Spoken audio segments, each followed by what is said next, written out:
Je vous dis bonjour à toutes et à tous. Alors aujourd'hui, c'est l'existence de Dieu qui sera l'objet de notre réflexion et plus précisément, nous allons nous intéresser à la question de savoir si l'on peut démontrer l'existence de Dieu. Bon, la question paraît au premier abord totalement incongrue, en tout cas à nos esprits, dans la mesure où nous déployons nos vies dans un monde où les sciences expérimentales règnent en maîtresse, sciences qui ont démontré depuis longtemps leur efficacité par le moyen de leurs applications dans le domaine de la technique.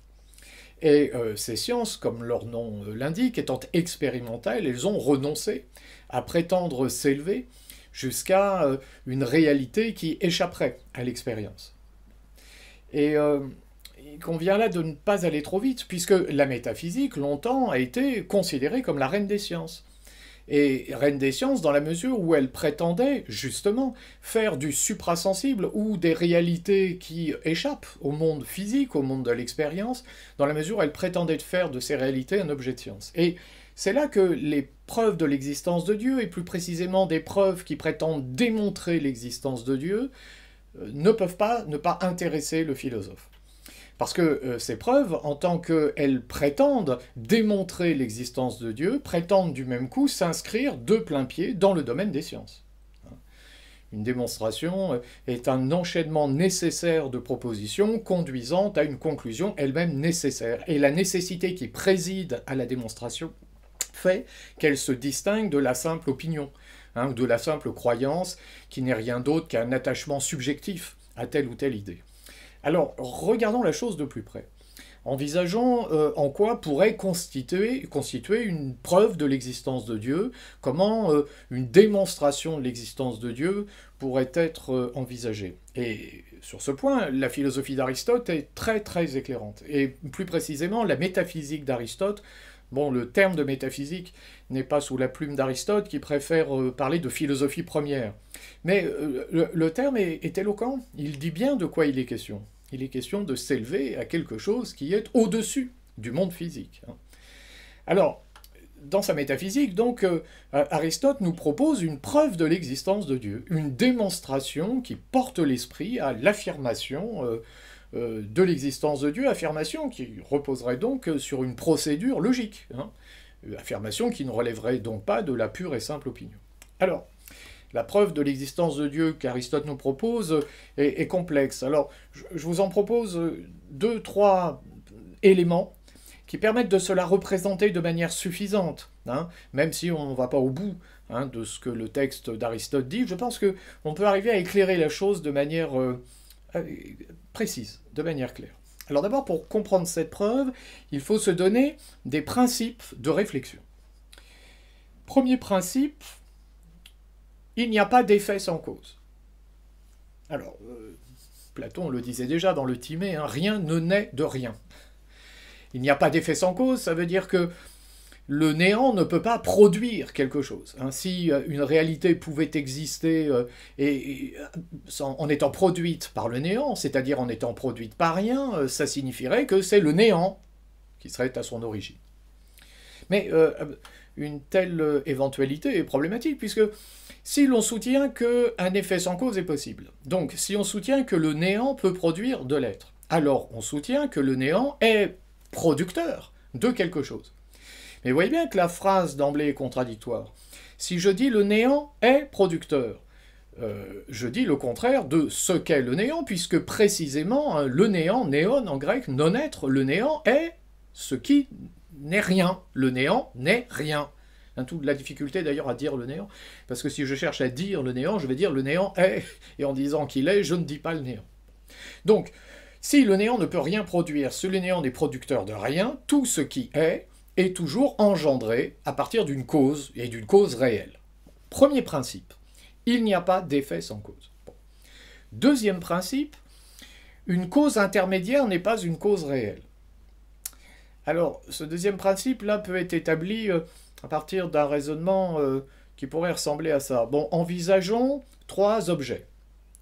Le premier objet se met en mouvement et vient heurter le deuxième objet qu'il met donc en mouvement. Le premier objet est un moteur mobile qui provoque le mouvement du deuxième objet qui devient le mobile. Il est en mouvement, il est mu. Et ce deuxième objet, en heurtant le troisième, va provoquer le mouvement du troisième objet. Le deuxième objet était donc un mobile, mais en provoquant le mouvement du troisième objet, d'une certaine manière, il est le moteur qui explique le mouvement du troisième objet. On obtient donc la description ici d'une chaîne causale. Une cause produit un effet qui devient la cause de l'effet suivant. Une chaîne causale. Alors maintenant, si je me demande, quelle est la cause du mouvement du troisième objet? Et si je réponds que la cause du mouvement du troisième objet, c'est le mouvement du deuxième objet, je dis quelque chose qui est sensé. Mais très insuffisant, puisque le mouvement du deuxième objet est lui-même l'effet du mouvement du premier objet. Donc, le mouvement du troisième objet ne s'explique en réalité que par le mouvement du premier objet. Le mouvement du deuxième objet n'est qu'une cause intermédiaire. Une cause intermédiaire n'est en réalité que l'effet d'une cause qui la précède. Une cause intermédiaire n'est que l'effet, en réalité, d'une cause qui la précède. Donc, dans une série causale, les causes intermédiaires ne sont pas des causes réelles. Une cause intermédiaire n'est pas une cause réelle. On a donc nos deux principes, à partir desquels une démonstration de l'existence de Dieu devient envisageable. On va voir comment tout de suite. Je les récapitule. Premier principe, il n'y a pas d'effet sans cause. Il n'y a pas d'effet sans cause. Deuxième principe, une cause intermédiaire n'est pas une cause réelle. Une cause intermédiaire n'est pas une cause réelle. Bien. Alors maintenant, nous dit Aristote, si je me tourne vers le monde tel qu'il m'est donné à contempler, j'observe qu'il existe dans le monde, dans la nature, un mouvement naturel.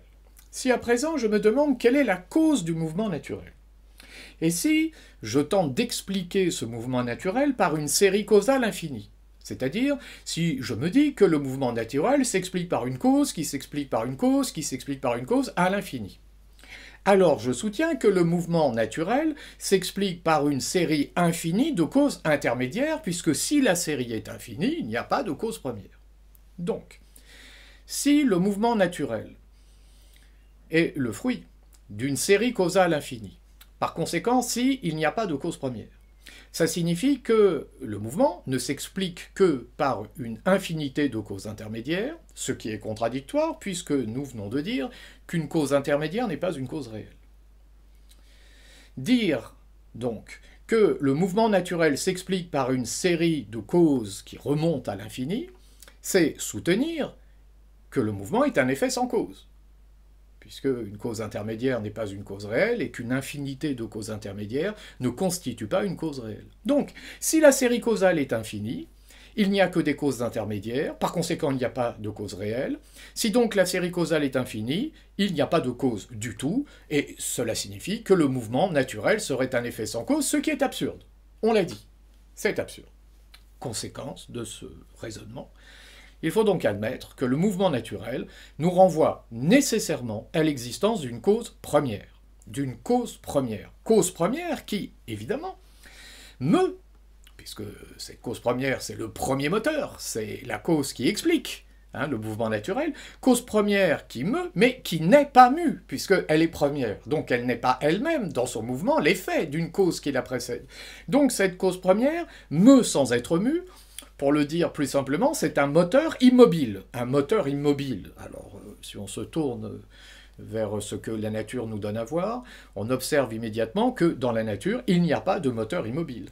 Ce qui meut dans la nature est toujours mu, est toujours en mouvement. Si j'ai le moteur d'une voiture ne peut mettre en mouvement la voiture que parce qu'en lui, il y a des éléments qui sont en mouvement. Donc un moteur est toujours mu dans la nature. Or là, nous remontons à l'idée de l'existence nécessaire d'une cause première qui meut sans être mue. Donc cette cause première n'est pas naturelle. Enfin, elle ne s'inscrit pas dans le monde que nous connaissons, monde dans lequel les moteurs sont toujours mobiles. Par conséquent, la cause première dont il est question n'est pas physique, elle est métaphysique. Un premier moteur immobile expliquant le mouvement dont la nature est métaphysique, on l'aura reconnu, c'est Dieu. C'est Dieu. Appelons ça l'absolu, mais il s'agit bien de Dieu.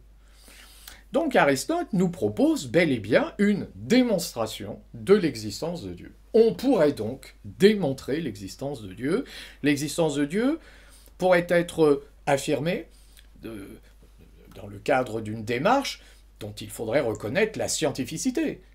C'est-à-dire que cette démarche-là ne consiste pas à se tourner vers Dieu comme un objet de croyance, ou comme l'objet d'une opinion qui me laisse dire que peut-être, puisqu'on m'a souvent parlé de Dieu, il existe un au-delà avec un être transcendant, un Dieu, etc. Pas du tout.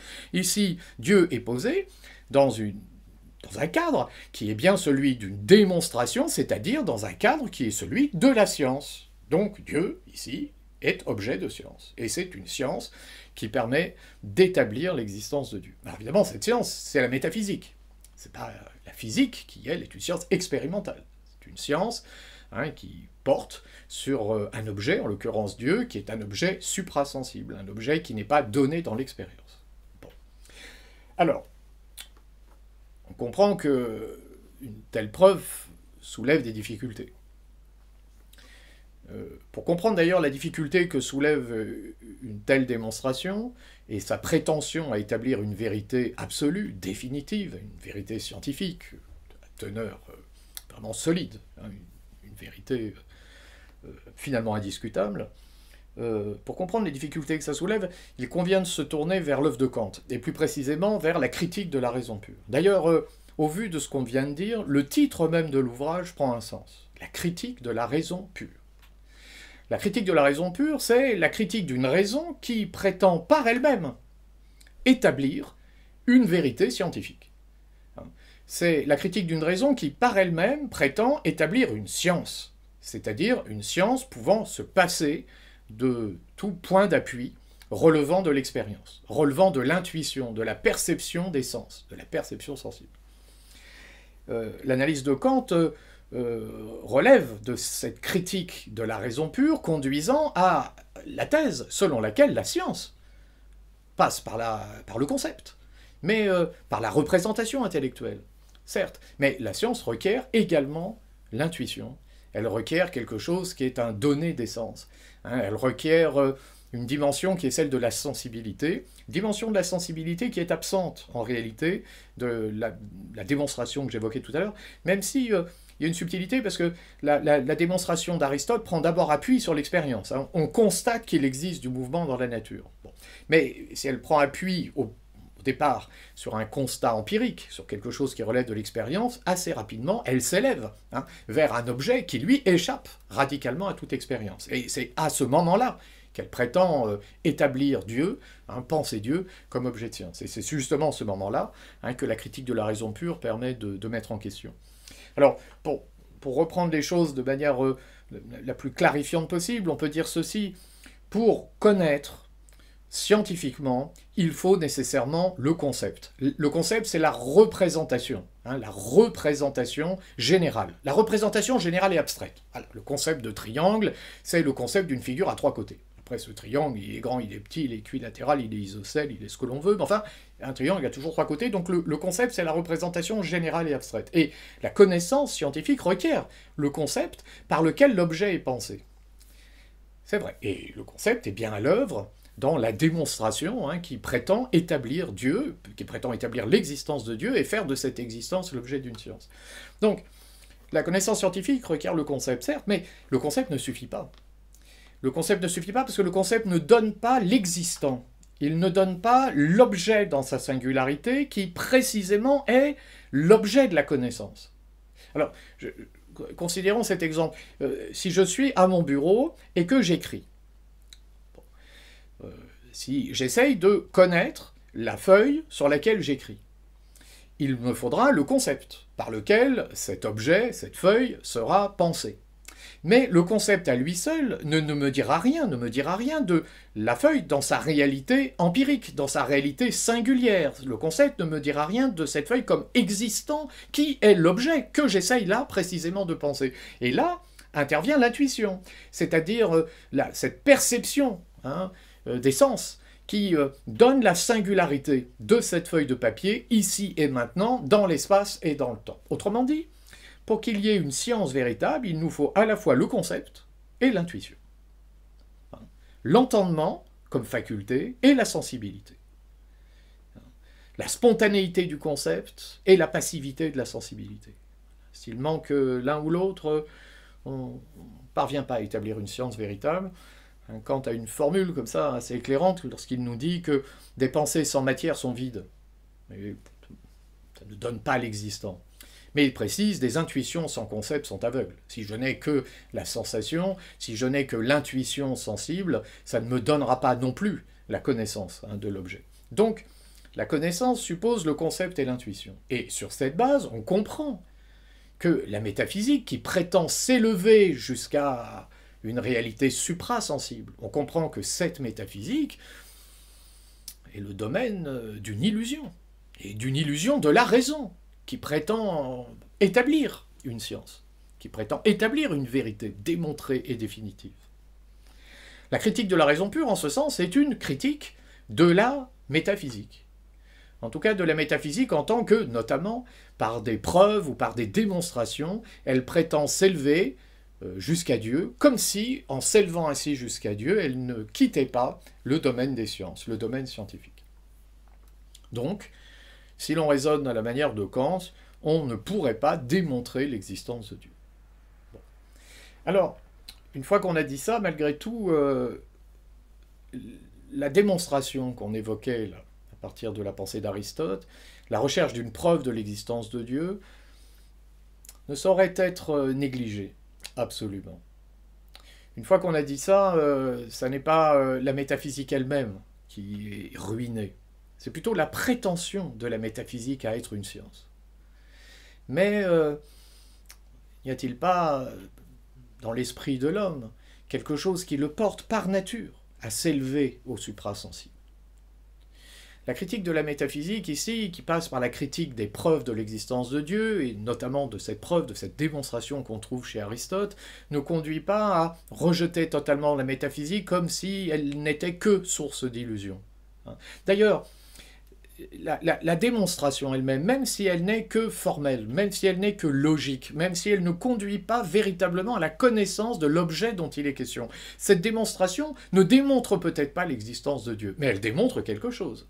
Elle démontre quelque chose. Elle démontre qu'il est possible de parler de Dieu, de penser Dieu, en des termes qui ne relèvent pas de la simple croyance, de l'opinion, voire même de la foi, au sens religieux du terme.